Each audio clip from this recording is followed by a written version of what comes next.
So out of sheer desperation, a certain Middle Eastern country is now seeking to permanently fuse its military with the United States military. And thanks to years of political contributions from a foreign country and gaining unprecedented influence on American politicians, it might actually happen.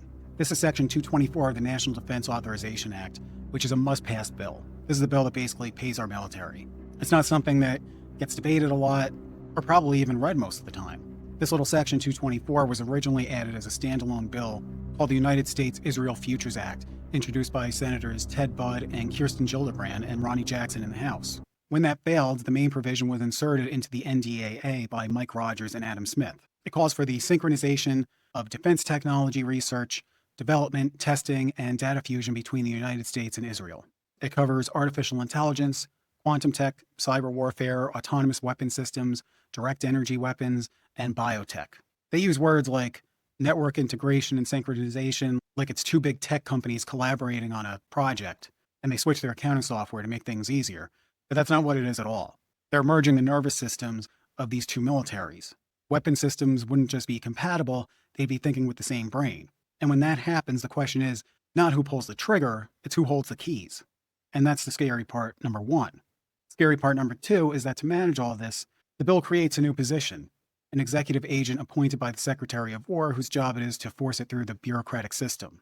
Under DoD Instruction 5101.01, this agent's authority takes precedence over other department components, including the Defense Technology Security Administration, and that's the agency that's supposed to protect our tech from foreign powers.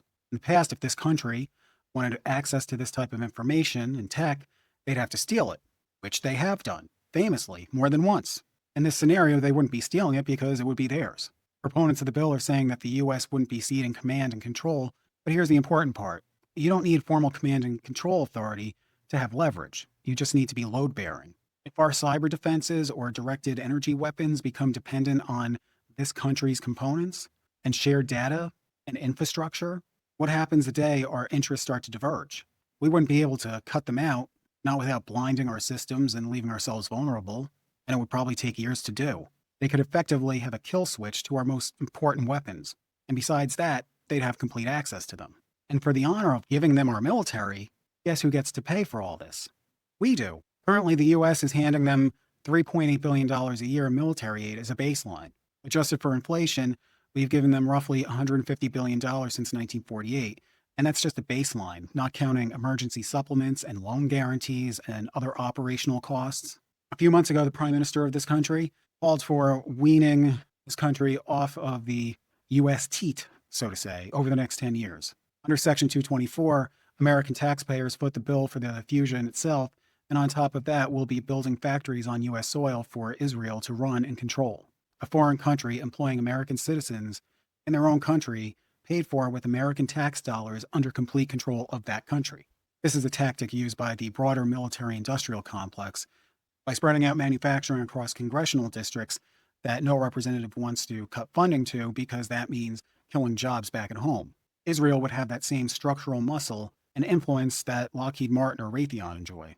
So imagine, as hard as that is, to imagine a day when America wants to pull out of the Middle East. Doing that would mean costing thousands of manufacturing jobs. Foreign policy decision becomes a domestic jobs issue. Disagreeing with this country becomes economically self-destructive for any politician who wants to keep their seat. All of this power handed over to a country at our own expense, and we don't even have a treaty with them.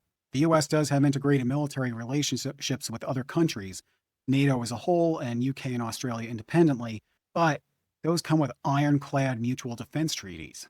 An attack on one is an attack on all. Those other partnerships also involve broad regional alignments of interest.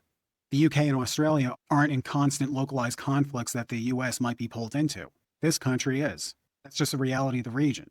So we're granting a foreign power unprecedented access to the crown jewels of the American military without a mutual defense pact, without reciprocal obligations, and without leverage that normally comes from being the one holding the checkbook. Usually the larger partner, the one holding the purse strings, has some leverage. Section 224 inverts that entirely. Don Bacon, one of the people trying to sell this thing, saying it's a win-win because Tel Aviv is like Silicon Valley number 2. Well, guess what? Silicon Valley number 1 is in the US. Israel's tech sector is built on stolen tech from our Silicon Valley. It's like your neighbor steals your drill and then lets you borrow it whenever you want, and then you can't stop talking about what a great guy he is. Now, here's another scary part. Currently, the U.S. military aid to Israel is classified as foreign aid. That means it goes through public debate and subject to human rights reviews, international law reviews, congressional scrutiny. People can argue about it, journalists can write about it. With Section 224, it buries it all under a blind budget line inside the procurement machinery of the Pentagon. Once they're integrated into the U.S. weapons platforms, upgrading or funding that platform isn't a new policy debate anymore. It's just a routine budget line maintaining equipment. The alliance at this point is invisible, untouchable, and insulated from public scrutiny or shifts in public opinion. So to be clear what this represents, passing Section 224 would be making the United States structurally dependent on a foreign power by design in a way that can't be undone. This might be the most consequential piece of legislation in the history of the United States. Nobody has ever done anything close to this. And the senators and congressmen trying to push this through are treasonous. What other way can you describe that as? Because not only are they putting it in the bill and somebody found it, Section 224, but also slipping it into other bills. So now any big omnibus bill Congress passes, you got to read all 10,000 pages to make sure that someone didn't slip this in here. This is something that we should be calling our representatives for today and let them know that they can't just hand our military over to a foreign power. So let me know what you think in the comments. Hit like, subscribe, all that stuff. I'll see you on the next one.